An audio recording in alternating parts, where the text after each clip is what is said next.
आज हम इस लेक्चर में बात करने जा रहे हैं एडवांस इंग्लिश के बारे में, एडवांस सेंटेंसेस के बारे में। जो हम इंग्लिश जब सीखते हैं तो कुछ ऐसे सेंटेंस होते हैं जो हमारे इंग्लिश फ्लुएंसी में हेल्प करते हैं। जो सेंटेंस हम अक्सर सीख नहीं पाते हैं, वो सेंटेंस ना सीखने के कारण हमें स्पीकिंग में प्रॉब्लम होती है। कहीं कहीं जब बोलचाल की भाषा में आप स्टार्ट करते हैं बोलना, तो कुछ ऐसे शब्द आते हैं या कुछ ऐसे वाक्य आते हैं जो हमें समझने में प्रॉब्लम होती है। तो उसी तरह के सेंटेंस के बारे में मैं इस लेक्चर में बताने जा रहा हूँ, जो ज़्यादातर डेली लाइफ में इस तरह के सेंटेंस यूज होते हैं जिसका मीनिंग हमें समझ नहीं आता है, और उसको कैसे इस्तेमाल करते हैं उसके बारे में नॉलेज नहीं होती है। हम लोग ग्रामर सीख तो लेते हैं, टेंस वगैरह सब कुछ सीख तो लेते हैं, लेकिन डेली लाइफ में छोटे छोटे सेंटेंस जो हमारे इंग्लिश फ्लुएंसी को बिल्ड करता है, वो चीज़ें रह जाती है, जिसके कारण इंग्लिश बोलने में प्रॉब्लम होती है, बीच बीच में अटक अटक के बोलते हैं। तो उस तरह की प्रॉब्लम को दूर करने के लिए मैं कुछ छोटे छोटे सेंटेंस लाया हूँ और कुछ छोटे स्ट्रक्चर के साथ जो आपके इंग्लिश को फ्लुएंसी में अच्छा तब्दील कर दे और स्पीकिंग में अच्छा क्वालिटी ला दे। तो उस तरह के सेंटेंस को मैं थोड़े थोड़े करके जोड़ रहा हूँ, उसके कुछ स्ट्रक्चर को मैं बताने जा रहा हूँ। तो आप इस वीडियो को पूरा देखिए, इस लेक्चर को पूरा देखिए। कुछ सेंटेंस ऐसा ना हो जो आपसे छूट जाए। कौन से सेंटेंस किस सेंस में और कहाँ पे यूज होगा, उसके बारे में हम बात करेंगे। जैसे आप कहना चाहते हैं, जैसे किसी को आप कहना चाहते हैं अभी भी समय है पढ़ लो, या अभी भी समय है लिख लो, या अभी भी समय है कुछ सीख लो, या अभी भी समय है बता दो। किसी से कुछ भी बात आप करना चाहते हैं या कहते हैं, तो इस तरह के सेंटेंस इंग्लिश में कैसे बनाएंगे उसके बारे में हम समझेंगे। क्योंकि इस तरह के सेंटेंस जब ज़ुबान पे हिंदी बातें आती है तो इंग्लिश का मीनिंग हमें समझ नहीं आता है, जो हम इस तरह के सेंटेंस को इंग्लिश में कैसे बोलें। तो इस तरह के 2-3 स्ट्रक्चर हैं, इसके बारे में मैं बताऊंगा और इस सेंटेंस के द्वारा हम समझेंगे। जैसे आप नीचे भी देख सकते हैं, अभी भी समय है, अभी भी समय है देख लो। कुछ देखने की बात हो रही है, मूवी देखने की बात हो रही है, या कोई प्रोडक्ट देखने की बात हो रही है, या कोई चीज़ देखने की बात हो रही है।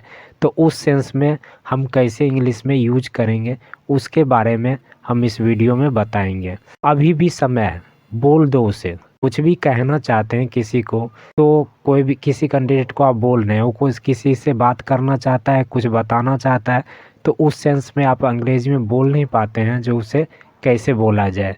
जैसे इस हिंदी सेंटेंस में आप देख सकते हैं, अभी भी समय है उसे बोल दो। कुछ बताने की बात हो रही है जो उसे कुछ बोल दो।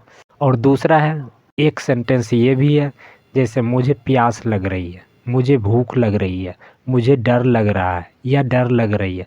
तो इस तरह के सेंटेंस ज़्यादातर यूज होता है, तो जिसकी मीनिंग हमें जल्दी पता नहीं होता है, जिसमें फ्लुएंसी में बीच बीच में अटक अटक के बात करने की बातें आ जाती है। तो ऐसे सेंटेंस को आप कैसे बोल पाएंगे आसानी से, उसके बारे में हम बात करेंगे, उसकी स्ट्रक्चर के बारे में समझेंगे। जैसे सेंटेंस में देखें आप, मुझे ठंड लग रहा है या मुझे ठंड लग रही है।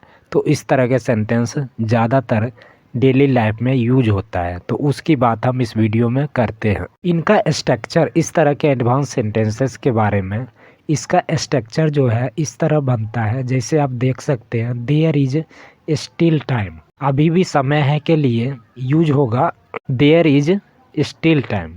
उसके बाद जो भी सेंटेंस आएगा आप टेंस के अकॉर्डिंग उस सेंटेंस को बना सकते हैं, काल के अकॉर्डिंग आप अपना सेंटेंस बना सकते हैं, चाहे मॉडल भरो जो भी हो, उस सेंटेंस जिस तरह बनेगा स्ट्रक्चर उसके अकॉर्डिंग आप बनाएंगे।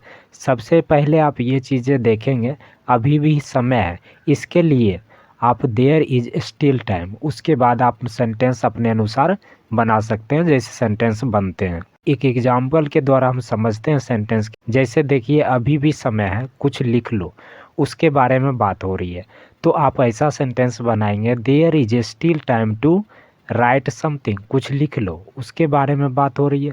दूसरा सेंटेंस हम देखते हैं, अभी भी समय है कुछ सीख लो, there is still time to learn something. तो इस तरह के सेंटेंस में जैसे ही इस तरह के सेंस आएगा, तो आप इंग्लिश में इस तरह से सेंटेंस बनाएंगे। आगे भी कई सारे सेंटेंस हैं, सारे स्ट्रक्चर है, उसको हम देखते हैं। अभी भी समय है, फिल्म देख लो। There is still time to watch movie. अभी भी समय है, बोल दो उसे। There is still time to tell him या हर। मेल या फीमेल के लिए आप हिम या हर का जो यूज करते हैं वो आप अपने अकॉर्डिंग करेंगे। अब हम बात करते हैं, जैसे आप कहते हैं मुझे ठंड लग रहा है, या मुझे गर्मी लग रही है, या मुझे डर लग रहा है, तो इस तरह के सेंटेंस में आप कैसे यूज करेंगे। तो इस सब तरह के सेंटेंस का स्ट्रक्चर बनेगा subject plus helping verb plus उसमें फीलिंग आ जाएगा, महसूस के लिए या लग रहा के लिए, और प्लस उसके साथ ऑब्जेक्ट आ जाएगा। हेल्पिंग वर्ब जो लगेगा इसमें टेंस के अकॉर्डिंग बने लगेगा। Present tense, past tense, future tense, सभी टेंस जो भी जिस तरह का सेंटेंस रहेगा उसके अकॉर्डिंग टेंस का यूज होगा इसमें। जैसे प्रेजेंट में इज एम आर लगता है, पास्ट में वाज वेयर लगता है, फ्यूचर में विल लगता है। इस तरह से आप टेंस के अनुसार बदल सकते हैं, लेकिन इनका स्ट्रक्चर इसी तरह होगा। जैसे आप देख सकते हैं सेंटेंस में मुझे डर लग रहा है या डर लग रही है, तो इस सेंटेंस के द्वारा आप ऐसे बोल सकते हैं आई एम फीलिंग स्केयर्ड। दूसरा सेंटेंस है मुझे ठंड लग रहा है या लग रही है, तो आप ऐसा बोलेंगे आई एम फीलिंग कोल्ड। तीसरा सेंटेंस आप देखिए, उसमें लिखा है मुझे भूख लग रही है या मुझे भूख लग रहा है, तो उसमें आप ऐसा सेंटेंस बनाएंगे आई एम फीलिंग हंगरी। मुझे प्यास लग रही है, तो उसके लिए आप बोलेंगे आई एम फीलिंग थर्स्टी। मुझे खुशी महसूस हो रही है, तो आप ऐसा बोलेंगे आई एम फीलिंग हैप्पी। तो इस तरह के सेंटेंस आप आसानी से बनाएंगे, और प्रैक्टिस सबसे ज़्यादा ज़रूरी है।